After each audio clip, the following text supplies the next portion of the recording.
Continuing on with our hamstring strengthening for Yoga Therapy Thursday.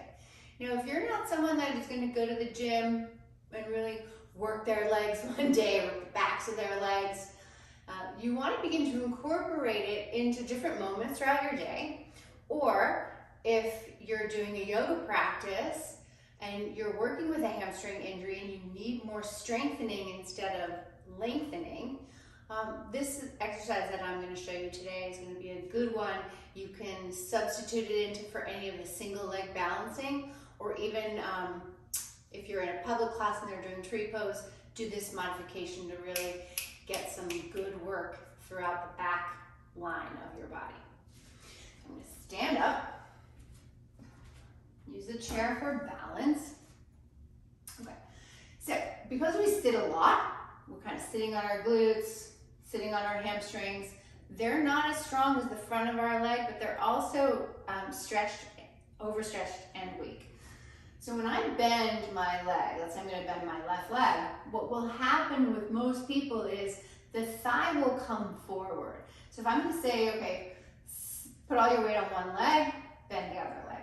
You may notice, I want you to look down and see that that lifted leg is going to come forward because of both tightness in the hip flexor, going to pull the thigh forward, but also the tendency for the quad to be stronger than the hamstring. So if you're quad dominant, the quad is really taking the load here rather than having the hip be neutral, and then the back of the leg is having to do a lot more. So just coming out of this habitual pattern into this, you're going to be working the hamstring a lot more.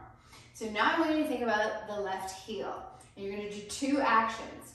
You're going to kick back with the heel, so you're adding hip extension. You feel that in the glute as well, because the glute is working to do that. And then you're going to add more knee flexion. So the heel is going to go back, hip extension, hamstrings and glute, and then add more of like you're doing a bicep curl, but you're doing it with your leg. You're doing a hamstring curl, so pull the heel up an inch.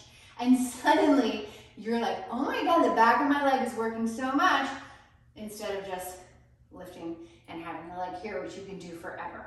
So heel back, heel up, heel back, heel up. And it becomes this little like a pulse, but really be intentional with it. And you're going to be working right in the belly of the hamstrings and building strength, so you come out of hanging in the stretch in the shorter part of the muscle where it attaches up to the sitting bone and where it attaches to the back of the knee. Let's try the other side. So left leg is our supporting leg. Bend the right. Again, take a moment and notice, oh wow, that thigh really popped forward. I could stay here all day and not feel my hamstrings working at all. We're going to change that. Ready? Thigh in line with the standing leg.